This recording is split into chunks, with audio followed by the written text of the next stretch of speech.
Welcome into channel BSR. This is Post Game Live. I am Jake English here, joined with Scott Magnus of the Bird's Eye View podcast. Scott, it's Bird's Eye View After Dark. Oh, baby. Nice to meet everyone and talk to everyone. And the best part is we have an Orioles win to discuss, which is a little unusual for us in the post game shows, but I'll take it.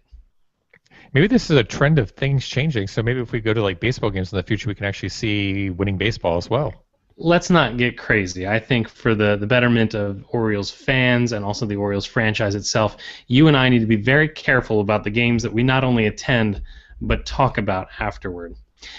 If we're going to do this, we might as well do it right. Scott, here on the post-game show, we take a gander through the box score.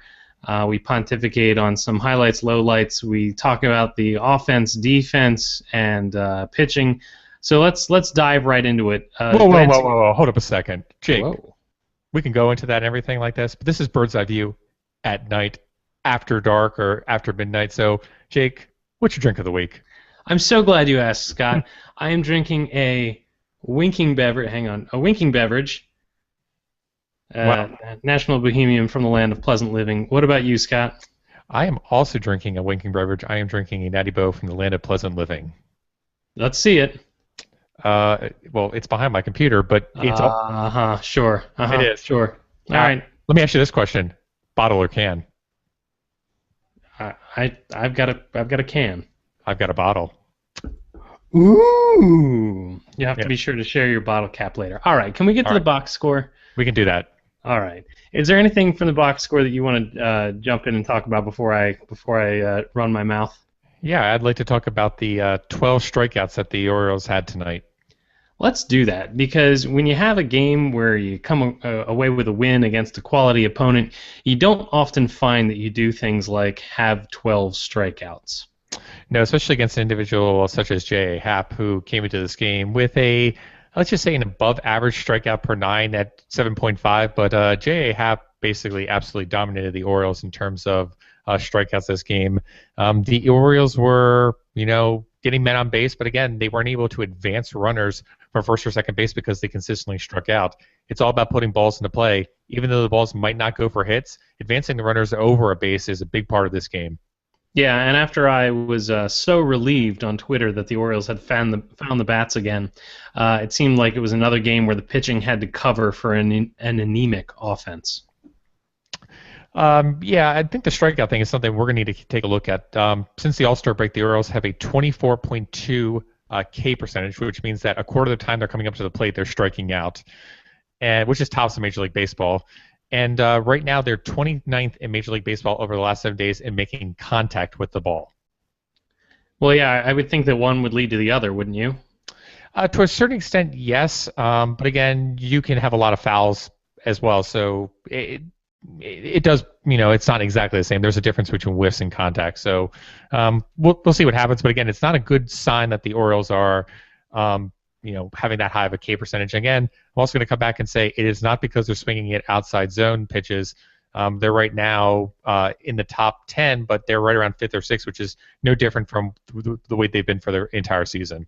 All right. Well, before we get too far down the numbers game, let's go ahead and talk a little bit about the box score. The Orioles spread out 5 hits over the 9 innings. They did score the 2 runs. They had 1 walk against, as you indicated, the 13 strikeouts, as my box score here says. Doubles tonight by Nick Markakis, by Chris Davis, and by J.J. Hardy. Of course, you have the 2-run home run by Caleb Joseph, his 4th in as many nights as he's played. And then the only 2 RBIs in the game, again, being Caleb Joseph. The Orioles, by the way, left 5 men on base. On the other side of the box score there, you have just 4 hits for the Toronto Blue Jays. They had 3 walks against 8 strikeouts. They did have themselves a double by Rasmus, a home run by Gose, and again, just that 1 RBI off the home run. So not a whole lot going on with the offense for either team.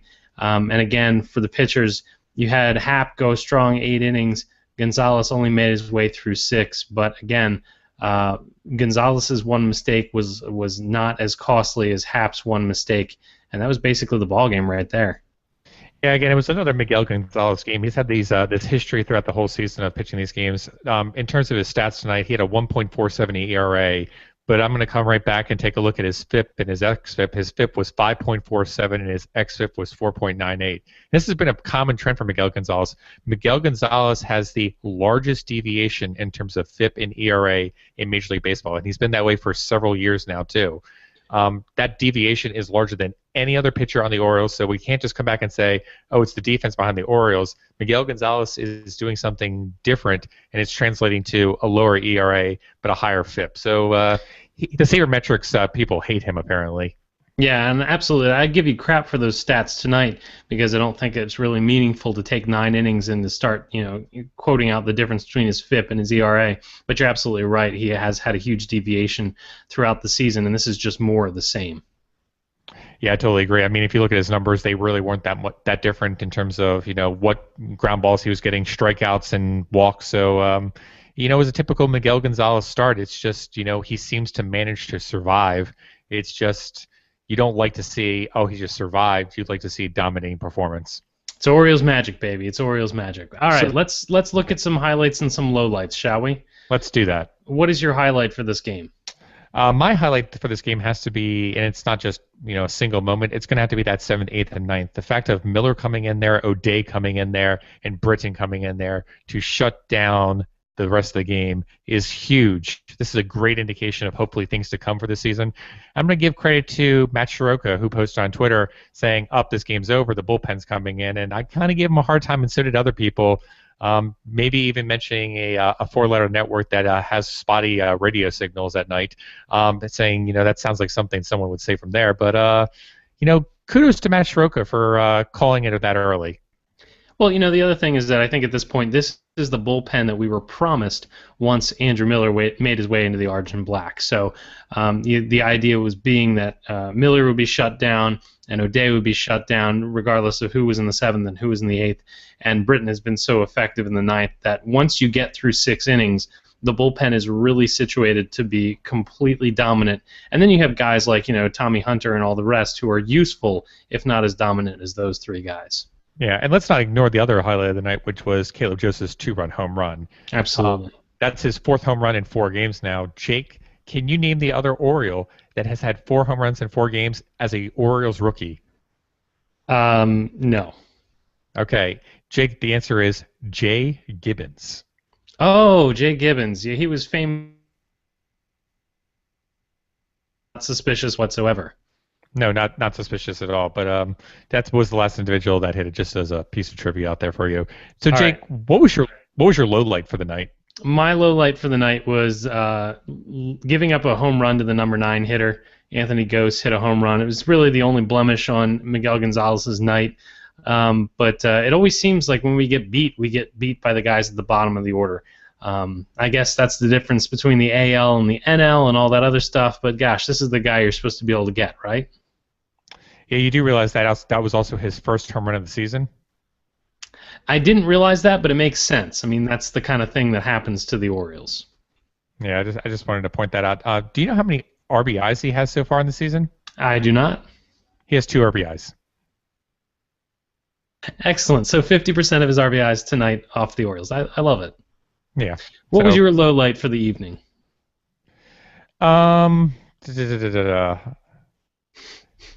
Let's see. My low light for the evening. Well, it has to be the situation of we had situation come up in the first inning where we got men on first and second, weren't able to drive the runs in, and then we had the same situation happen in the second inning where we had a man on second base, weren't able to drive any runs in. Just missed opportunities. Orioles went 1 for 8 tonight with runners in scoring position. It's very eerily similar to Orioles of past year. Let's hope that we don't get into that same trend of not being able to hit with runners in scoring position.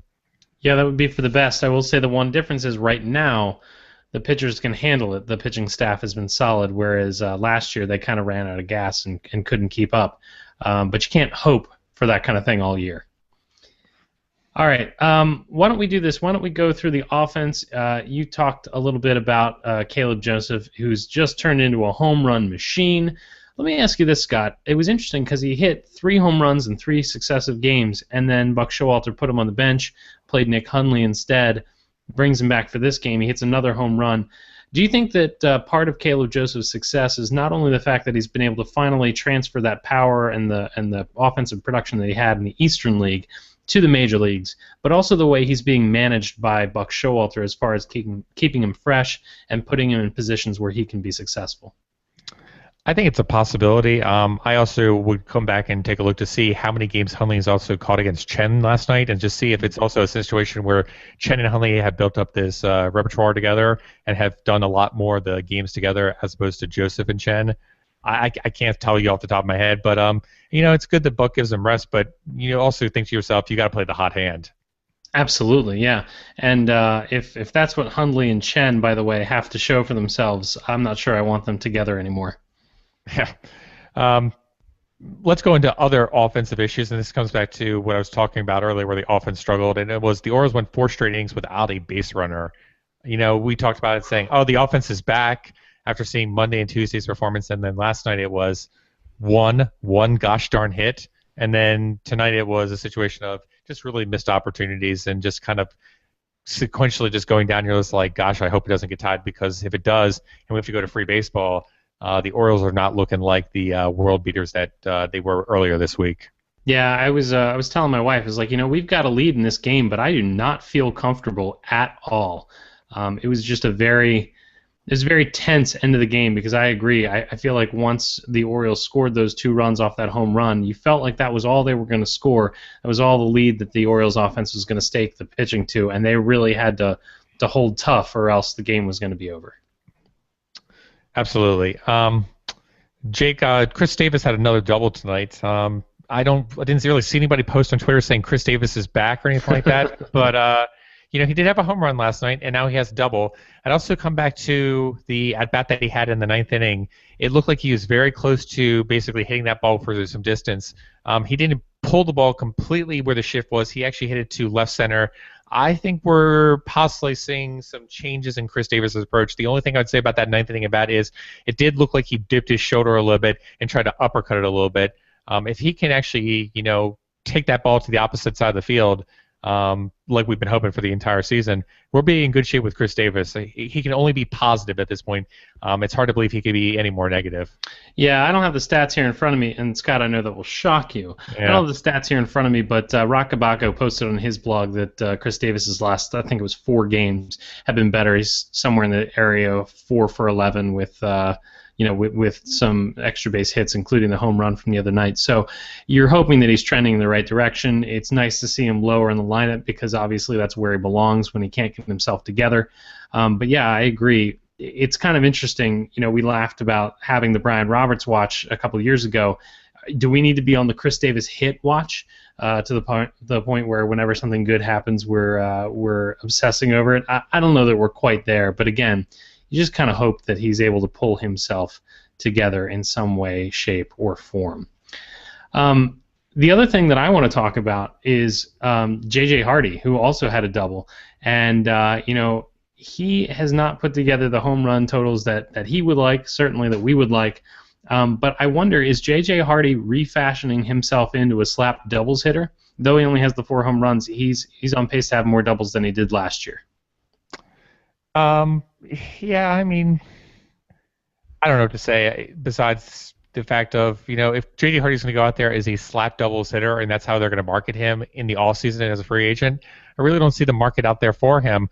You look at Nick Markakis, it's almost very similar. It's like, oh, we were promised all this power with Nick Markakis, and, then he became a doubles hitter, and then even the doubles started to go away. So Markakis and Hardy are right there with the same amount of doubles this season, so I think it's okay, but still, you like to have that shortstop back that had 20 plus home runs. Sure, you'd love to have that guy, but how many teams do have that guy? And I think that he's certainly hurt any kind of value that he had coming into this offseason to be able to negotiate with anybody, much less the Orioles. It'll be interesting to see what he does in the offseason, particularly because you're okay with your shortstop not hitting a million home runs, particularly if he's going to hit doubles. But that really only has its place in certain lineups. Back when the Orioles lineup was a little more thunderous, you could hide a guy like that in the lower half. But when everybody's cold, it's a lot harder to deal with. So something to definitely keep our eye on for the rest of the season. All right, let's move on. Let's talk about defense a little bit, shall we? Go for it. One note that I wanted to make is that Miguel Gonzalez continues, as you noted, to get bailed out from what seemingly statistically should be worse outings. Tonight, it was the double play in the fifth that totally bailed him out of an ugly inning. It's something that the Orioles defense has done all season, but it was nice to see them be able to get the pitcher's best friend to get Miguel Gonzalez back into the dugout, and frankly, it really saved him being able to come out into the next inning. Yeah, it kept his pitch count somewhat down too. I mean, it certainly wasn't a great pitch count for the whole game, but yeah, getting those double play balls certainly help. It's a pitcher's best friend, as Fred Manfred likes to point out. So yeah, I mean that's fine and good. But the Orioles have been doing that all season, so I'm not going to make a big hoopla out of it. Absolutely. All right, let's talk about pitching. We've covered a little bit of it by now. Let's just start with AJ Happ, who I think pitching wise was the star of the game. Like you said, he got 13 strikeouts. You kind of feel bad for him because he made one mistake, and that was the pitch to Caleb Joseph, and he got basically outdueled by Miguel Gonzalez and then the back end of the bullpen. To be fair, Happ had 12 strikeouts. Casey Jansen had one additional strikeout. So nice try. Are you telling me I can't read a box score? Yeah, I'm telling you can't read a box score. It must be the digital thing. If it was paper, I know you could have read it perfectly fine. But since it's an electronic copy, it wasn't in my box score. I mean, I didn't have it in my notebook. What can I tell you? Yeah, exactly. So next time, score the game better. But yeah, AJ Happ had a good game, but I think it was exaggerated by the aspect of how bad the Orioles were at the plate today. I didn't really think that AJ Happ had amazing stuff tonight. I just think the Orioles just had a really poor game, except for Caleb Joseph, who had that home run. But it just was a situation of, you have to advance runners. If they would have advanced runners in certain situations there, we would have had a few extra runs. And again, small ball is going to have to play a role for the team. It can't just be living on the long ball. Well, I'll tell you what, John Gibbons also gave him every chance to stay in the game long enough to collect a win. I mean, it seemed like he was just, keep throwing him out there. He threw, over 120 pitches, basically just hoping that the Blue Jays offense could finally catch up to the Orioles. Yeah, he threw 125 pitches, 84 for strikes. So, again, it's a good performance. I just wouldn't classify it as absolutely world-beating. Well, it wasn't anybody beating because he lost the ball game to the Baltimore Orioles. Thank you very much. All right, Miguel Gonzalez, I wouldn't classify this as a sharp start from him. Obviously, he did enough to get the win, whatever a pitcher win means. He was able to go 6 innings deep, but I would not call this a great game. You and I noticed we actually watched at least a few innings together at a dinner party, and he was missing his spots by a mile in a couple of innings and getting away with it. But certainly not the Miguel Gonzalez that goes 8 innings deep. I guess this is what you take from a guy like Miguel Gonzalez. You do. Again, I think it still comes back to the ability to not hit his targets is a big deal. And I think also Caleb Joseph did an amazing job with some of the framing that he was doing on the outside corner of the plate. So there's plenty of articles out there where people have been looking at Caleb Joseph in terms of his pitch framing in the Birdosphere. So I would recommend going out and looking at some Caleb Joseph articles that have been posted everywhere on the internet. So Caleb Joseph is the star of the game more so than Miguel Gonzalez. It's not just for the dong, but it's really for how well he was able to control Miguel Gonzalez and frame the pitches. Come on now, chicks dig the dong ball. Yeah, chicks dig the dong ball. All right, can you moving on through the pitching? I need you to bail me out on a note that I took, but now I'm suddenly not so confident in it. I wrote down here that Andrew Miller was showing that he could get out both lefties and righties. I know the last 2 batters that he faced were lefties. Am I correct in remembering that he faced a righty for the first out he got? He did. The pop-up? Okay. All right, so that's kind of nice to see. Again, it's nice to see a lefty reliever who's not only effective, but effective against both sides of the plate. Again, he is who we thought he was, thank goodness. But I thought the big story in the bullpen tonight was O'Day. He was pretty good. Yeah, O'Day was good, and honestly, I'm going to come back to that Batista outing, and that inning should have been over, and the game was able to be extended. That umpire clearly missed 2 calls that were clear strikes, and I don't know what to say. And then you have Hardy that comes up in the 9th inning and gets called on a strike that's way outside the strike zone. And I don't know what to say besides it must be nice to be Joey Bats and say, oh, my fans just booed me, so you can't call that a strike. Well, I tell you what, you're exactly right that the Bautista That bat was huge. I thought that was the game right there. Going into it, the broadcast was kind enough to share some of the stats with us, and Joey Bats had the stats against O'Day, including some home run power. And again, if he rips into one right there, it's a completely different ball game. If O'Day gets out of it, then he turns the ball over to Britton, and we all know how that usually ends. That was, the key matchup, the who will own it moment. If you're Masson trying to build up some attention. So I think that's spot on the way you identified that. You mentioned the umpire. I didn't notice it as much as I did in the last couple innings, how inconsistent the strike zone was. Was that going on all game, or was that really just as it kind of wore on? It was all game, but I think whenever you get into a one-run situation and it's late in the game, I think you have a tendency to dwell on it more than be like, there's still 6 innings left. Maybe it's not that big of a deal. But again, as leverage increases through the game and you get into these high leverage situations where every single pitch seems like it matters, I think us fans tend to really call out things that we see. Similar to like we were talking about the Gossman game where, there was that questionable call on a 3-2 count and it basically loaded the bases. That was a high leverage pitch and the umpire looked like he blew that call. Right. Well, that's when I start throwing temper tantrums on Twitter. All right, before we move on to our bottom line takeaways, is there anything from either pitching, defense, or the offense that I've missed as far as this game is concerned? No, I can't think of anything that I really else want to cover in terms of it. I mean, it was a good win, but again, it was it could have been a lot better by the Orioles, but a win is a win. Yeah, I mean, I think that really goes into my bottom line takeaway. The one thing that I was thinking about as this game was going on is that I think that this series win makes a statement for the Orioles. They went on the road against the lauded AL West and they won. And then they came home and they played that lauded AL West and they won. And now they're on the road against an AL East opponent and probably their toughest competition for the division within the AL East, and they won. They've come out of this series, 16 games over 500, now 5 games ahead of the Blue Jays, and they're still in the driver's seat in the AL East. And this winning team is moving into a late stretch of the season into a pennant race. So I think that, I would have loved to have seen them do more offensively tonight. I would have liked to have seen them sweep instead of get 2, but I still think that this series win is meaningful. Well, let's come back to the big stat that's going around right now, and it's the Orioles haven't lost back-to-back games since June 28th and 29th. Yeah, if you go on over to BSR, to Baltimore Sports Report, I wrote a little something on that today. Basically, it was just saying that it's so different now than it used to be during the dark period, just perspective-wise. But you're absolutely right. It's been over a calendar month since the Orioles have lost back-to-back games. Yeah, and the other thing is the Orioles haven't lost an AL East road series all year. I mean, that's unbelievable. Wow, I had no idea. They also haven't played that many series in New York. Am I wrong about that?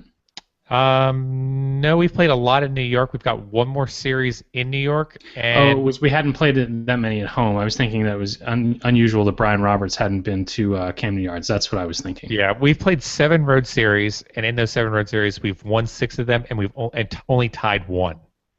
That's excellent, and that's exactly what you need to do if you want to not suck. That's correct. So, good job to the Orioles. They're going to have to keep that up throughout September too, but it's a good sign that they're doing that well against the American League East on the road because, again, they're going to have to be able to be that good in September as well in order to get this division. All right, well, let's go ahead and do the reset for tomorrow. Tomorrow starts the series at home against the Cardinals. Definitely a high-profile opponent if the Orioles are to be believed with their ticket pricing structure. But it's going to be Chris Tillman versus newly acquired Justin Masterson. Should be a good one. I think it's an actually interesting matchup too for the Orioles against Justin Masterson.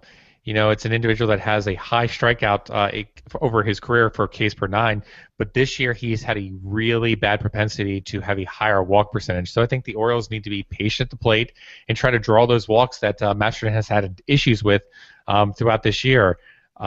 If Masterson has a higher K per 9 than J.A. Happ, let's just hope the Orioles don't come out and have 15 strikeouts tomorrow. Well, I have no problem imagining that the Orioles will have nothing but patient at bats. I think that's a given.